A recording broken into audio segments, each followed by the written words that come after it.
Hola, les habla JM, fundador y CEO de The JM Team. Bueno, hoy vamos a ver la sección de estimar valor de propiedades comerciales dentro del módulo de la introducción a los bienes raíces comerciales.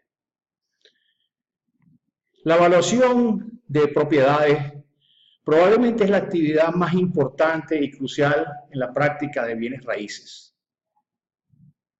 Si bien clientes optan frecuentemente a que se realice una avalúo de la propiedad, nosotros como profesionales debemos de conocer la metodología y todos los factores que marcan una evaluación. Cabe destacar que nosotros como brokers comerciales no somos peritos evaluadores, ni debemos pretender serlo, pero sí conocer las técnicas y el arte para poder emitir un BPO, Broker's Price Opinion, que es una opinión de valor. Eso es lo que nosotros podemos dar. Nosotros podemos dar opinión de valor, no un avalúo per se.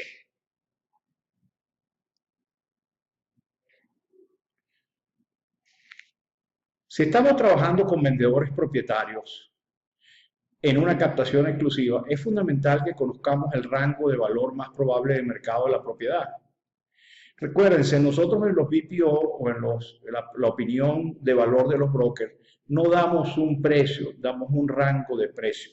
El rango de precio va siempre entre lo que se considera más competitivo en el mercado o más agresivo hasta un precio más conservador. Y hay que moverse dentro de ese cargo, de ese rango, y negociar con el cliente cuál sería el precio que él quisiera colocar. Si lo coloca en un precio más agresivo y competitivo, probablemente va a vender la propiedad más rápido que si lo coloca en un precio un poco más conservador. Si estamos trabajando con un inversionista, un usuario final, debemos hacer un estudio para determinar qué precio nuestro cliente debería ofertar. O sea, yo veo agentes representando a inversionistas y compradores y no conocen bien la materia, ¿cómo pueden ofrecer o poner una oferta si no hacen un análisis financiero y determinan cuál es el valor de mercado de esa propiedad? Es crucial saber ese valor para poder colocar y posteriormente negociar. En la práctica residencial se acostumbra a preparar un análisis de mercado basándose en las rentas recientes en el mercado de propiedades similares y realizar sus respectivos ajustes. Por ejemplo, si la casa sujeto a comprar no tiene piscina y un comparable muy similar tiene piscina, para hacer la comparación que debemos de hacer, debemos ajustar el comparable, sustrayendo el valor de la piscina. El método de comparable de ventas es uno de los tres que se utilizan en los avalúos comerciales y a menudo puede inclusive resultar más sencillo y ya veremos por qué. Los tres métodos para determinar el valor de una propiedad comercial son el método de comparables de venta, el método de análisis de costos y el método de ingreso. La valoración es una consideración clave para los inversores en bienes raíces comerciales. Si el inversor está considerando la compra de bienes inmuebles o un negocio, un análisis debe realizarse para estimar, el valor de la inversión. Sin embargo, tengan en cuenta que existen distintos métodos de valoración para los dos. El método que se utiliza para estimar el valor de inmueble es diferente del método que se emplea para estimar un valor del negocio. Nosotros tenemos un módulo completo dedicado a la parte de valoración, donde vamos a ver valoración de negocios y vamos a ver valoración de inmuebles con casos de estudio muy detalladamente. Pero esta sección del módulo 1 les va a servir definitivamente como una introducción. Entonces vamos a ver cómo es el método de comparables de venta. Este método equipara los precios de propiedades que los compradores han históricamente pagado por las propiedades similares. Es análogo al comparable de compra, cuando un consumidor compara el precio de un artículo en particular en varias tiendas para determinar qué precio pagar por el mismo. En el mundo real, sin embargo, no hay dos propiedades idénticas, lamentablemente para nosotros.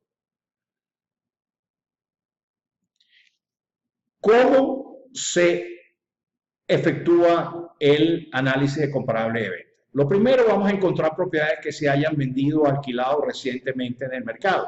Mucha gente me pregunta, ¿cuántas? Yo soy de la opinión que más vale, un dicho que teníamos en el país, que sobre que no que falte.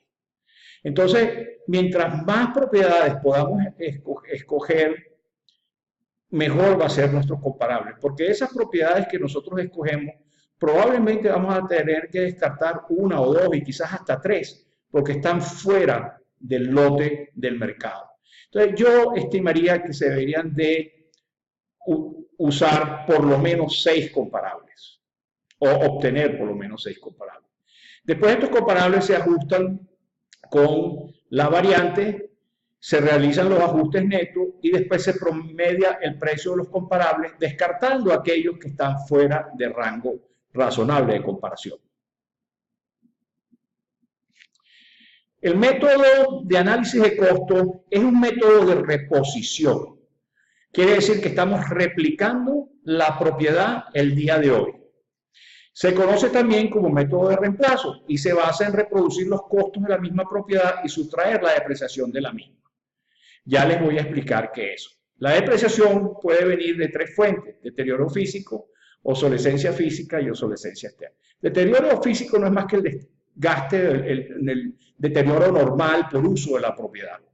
La obsolescencia física es la nivelidad que tiene el edificio para proveer la misma utilidad. Les pongo un ejemplo. Vamos a suponer que tenemos un edificio que en el pasado, con un ascensor, un edificio de oficina con un ascensor, tenía suficiente.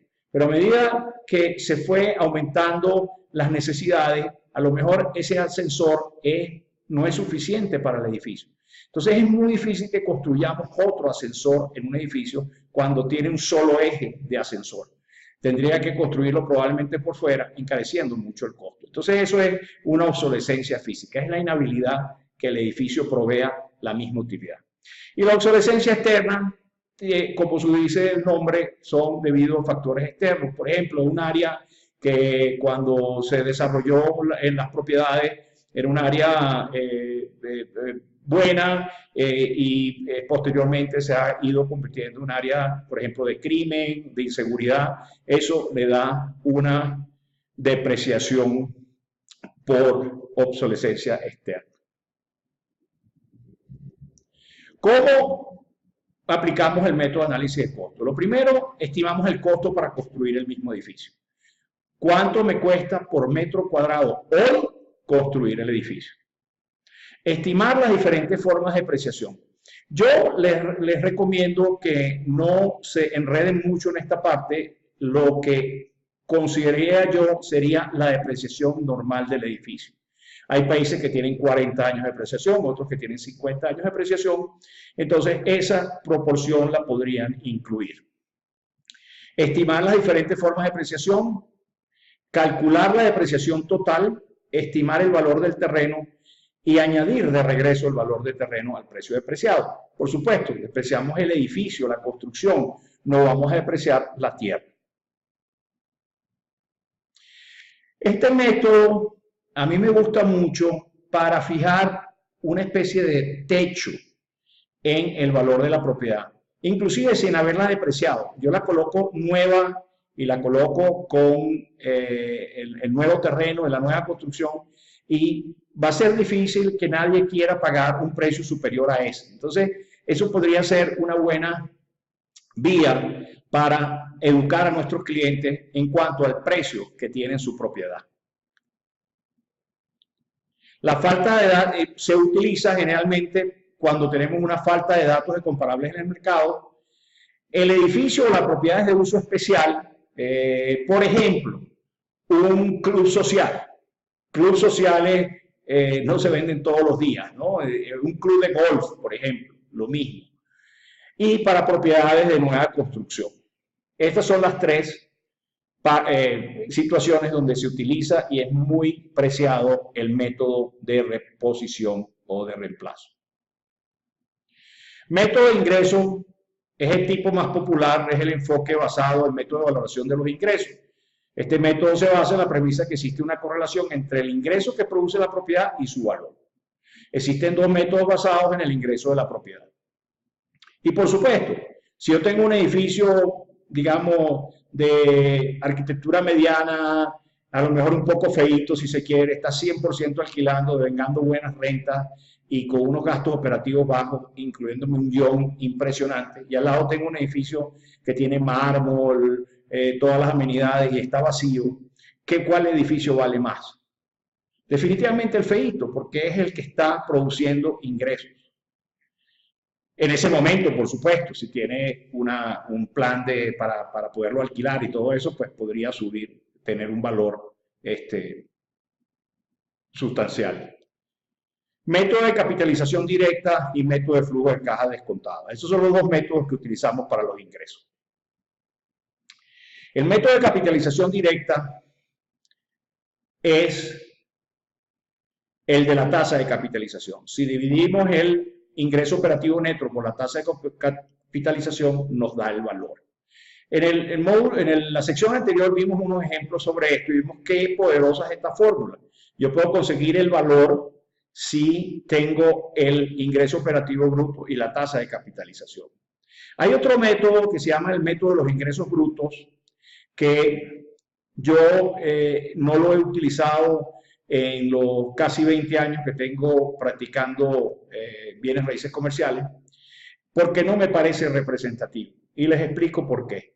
Cuando ustedes ven en el método de capitalización o la tasa de capitalización, nosotros tenemos un factor que se llama el IOM. El IOM es el ingreso operativo neto. En otras palabras, cuenta el ingreso operativo bruto, pero también cuenta los gastos operativos. En el segundo, en el multiplicador de ingresos brutos, fíjense que se basa en el ingreso operativo bruto y no tiene que ver con gastos operativos. Entonces no me parece que es representativo justamente porque no incluye los gastos operativos.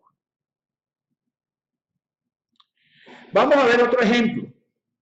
Gisela quiere comprar una propiedad comercial que le produzca ingresos razonables para su retiro. Contacta a su asesor inmobiliario residencial y que es muy inteligente, le refiere a un asesor inmobiliario comercial de la firma.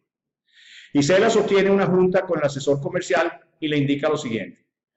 Planeo retirarme en unos 6 meses, voy a requerir un ingreso neto mensual de $15,000 y tengo en mis ahorros de mi fondo de retiro $1,5 millones de dólares.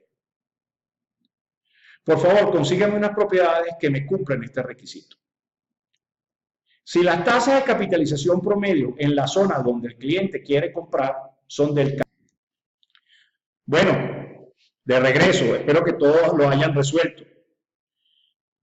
¿Cómo trabajamos esto? $15,000 mensuales quiere Gisela. Si multiplicamos 15,000 por 12, eso nos va a dar un ingreso operativo neto de 180,000.